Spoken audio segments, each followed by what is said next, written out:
Taking pictures and selling them is not only a great way to make money, but it's also very fun to do. In this video series, I'm going to be talking about stock photography online. And so this is where you upload your photos to stock photography agencies and their websites, and then you would get paid a commission or royalty whenever somebody purchases your pictures from these websites. And stock photography is never going away and will always be in demand. Although I must warn you, it is harder to make money selling photos nowadays than it is before, say a few years ago, because of the competition. However, there are people who are making six figures per year with stock photography. And this video series was created to help you rise above your competition. Lastly, I just want to say that stock photography is a great learning experience, and you're going to become a much greater photographer because of it. It's also satisfying when you see companies using your work and knowing that your work has value. And like I said earlier, it's fun. Now here are some quick photo tips for you. Only high quality photos are going to be accepted into stock photo sites. So if you want to have high quality photos, you need a high quality gear. So I highly recommend that you use a DSLR camera, and a plain 50mm lens is just fine. Now you're going to want to try to take pictures that are difficult for regular people to take with their smartphones. And if you are going to be using DSLR cameras, try modifying your shutter speed and try to play around with it. For example, you could try taking long exposure photos. Long exposure photos tend to sell more. When you're taking these pictures, make sure that there's a concept behind the photo. You have to try to capture photos with intention, and also try to make your photos socially relevant. Another important key is to make sure that your picture elicits some type of emotion or has some type of purpose, such as showing that it's the fall season. Now, photos that do well are in the niches related to food, health, beauty, fitness, money, and business. You also have to remember to leave some room for copy and text for the users to put on the photo. And you should know that photos are not going to be accepted if there are brands, names, or license plates in the background. And if you have models in your photos, they will have to sign a release form. Now that you've taken some pictures, where do you sell those pictures online?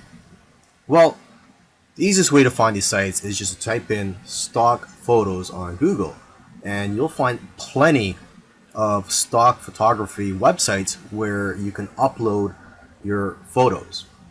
Now, let me just give you some of the top sites out there. Okay, there is Pond5, which pays 50% of the sale, Alamy, which pays 40% royalty per photo, and there is one photographer that I know of who makes $100,000 per year from just this one website. Okay, and there is iYeem, which pays 50%. A lot of photographers are having success with this site. And there is Getty, which pays 20 to 30%, but they do sell photos for a much higher price, between $300 to $500.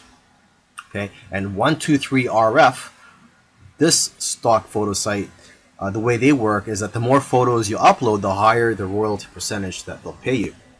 And there's iStock, which pays 15 to 45% depending on the photo, but they'll pay you a higher rate if your photos are exclusive to their site. And there's Dreamstime, which has a very thorough approval process, but if you do get approved, they'll pay you 25 to 50% royalty and up to 60% if your photos are exclusive with their site. Plus, they'll even pay you an extra 20 cents per photo. And then one of the biggest stock photography websites out there is Shutterstock. They'll give you the most exposure because of their reach, huge customer base, and ability to advertise your photos. And there's Adobe, which will give you almost as much sales but higher sales amounts. And Adobe stock is integrated into the Adobe software. There's iStock Getty Images, which can also get you a lot of sales. Now, what I usually do advise to photographers is to stay away from some of the larger stock agencies, such as Shutterstock iStock, etc. because they're publicly held companies, and they're more interested in making their shareholders happy and not the individual contributors. They just don't have the incentive to help contributors grow and make more money. However, if you are a beginner, you may want to try out these larger stock agencies just to test out the waters and to gain experience at first. And then you could try out the smaller agencies such as Dreamstime, Stockfresh, etc. The advantage of working with these smaller agencies is that there's less competition for you as a contributor. But then again, everybody is different, so you have to figure out what works for you. And interestingly, I know of somebody who makes more money uploading to free stock photo sites like Pixabay than other stock photo sites because people have the option to donate to you when they download your photos for free. In the previous video where I spoke about where to sell your photos online, I forgot to mention that you could also sell your photos directly from your phone, and there are a few apps available for that, but the most popular photo app right now is one called Foap. And with Foap, you download it, and I believe it's available both for the Android and the iPhone, and you get 50% of the sale. But you can make more money by joining what they call missions on Foap, and these missions are sort of like projects for brands and other companies. And each mission, if you are to win these missions, they pay a prize for the winning people, and it usually starts at around $50, and usually it can be a lot higher. Okay, now if you want to have success with this app, you want to analyze the photos which have already been sold. So take a look at the sold tab in the explore section of the app. I also recommend that you analyze the profiles of people who have won missions or sold a lot of photos, as they usually have a lot of good photos which can give you ideas. And lastly, you could create profile on Foap and follow people. So you can follow other photographers and they could follow you, and you guys can share tips with each other and be more successful in the long run. Earlier, I mentioned that you should try to avoid large stock photography websites such as Shutterstock.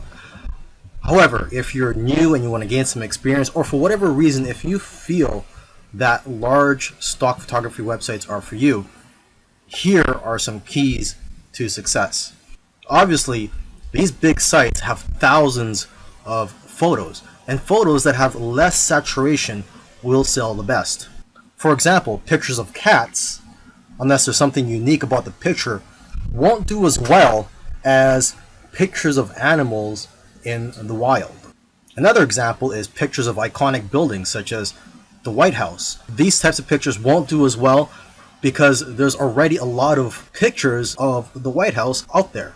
Now, however, if there's something unique such as an event or a protest happening around there, and you capture that on photo, then that picture will do a lot better.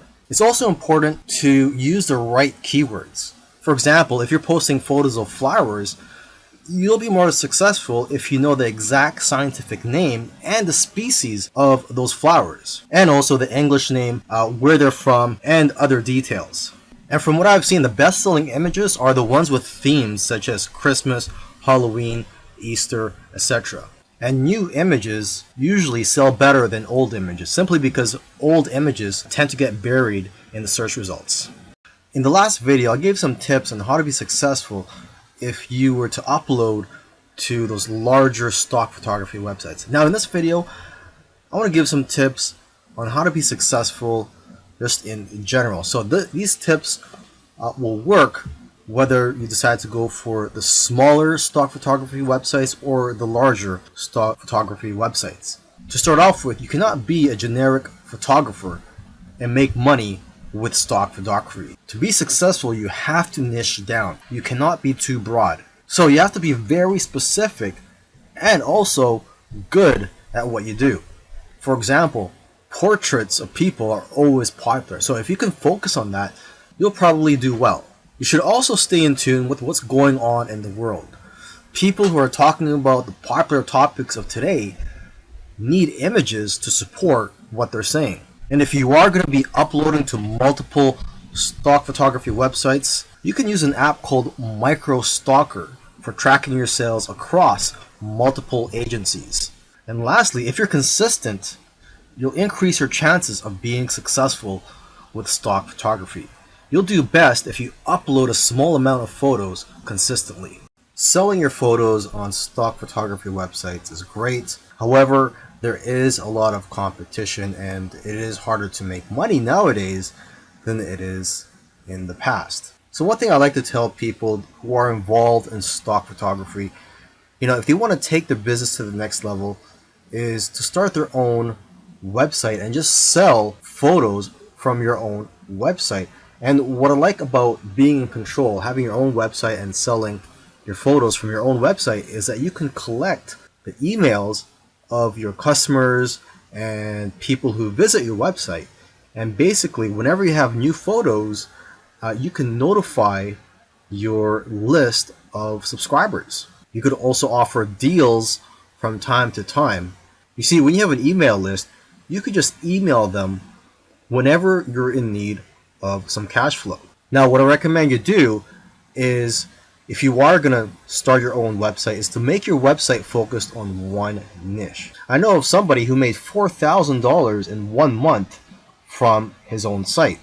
Now, aside from just collecting emails from your customers, you could also collect emails from people who just visit your website. And to entice them to opt in, you can run a contest where if they enter their information, such as their email and their name, they'll be entered to win a photo or a print. Another great thing about building a list of subscribers is that you can build a relationship with your audience and that you're going to get repeat sales in the future. You see, when people buy your photos from stock photography websites, you don't collect their information. So it's not like you could tap their shoulder in the future and say, hey, would you like any of my other photos or my newest photos? This way, with your own website, you could just notify them, like I said earlier, whenever you have new photos or if you have a discount that you're offering. You should also sell prints of your photos from your own website to increase your revenues. Now, if you're scared to start your own website, there are several tools out there that make it very easy for you. And one tool that I highly recommend is called Shopify. One good feature of Shopify is that they will contact somebody who abandoned their shopping cart and they'll get reminded to purchase from you. And there's all types of themes available for you to use from Shopify. Now, once you have your site up and running, you could use Facebook ads to drive traffic to your site.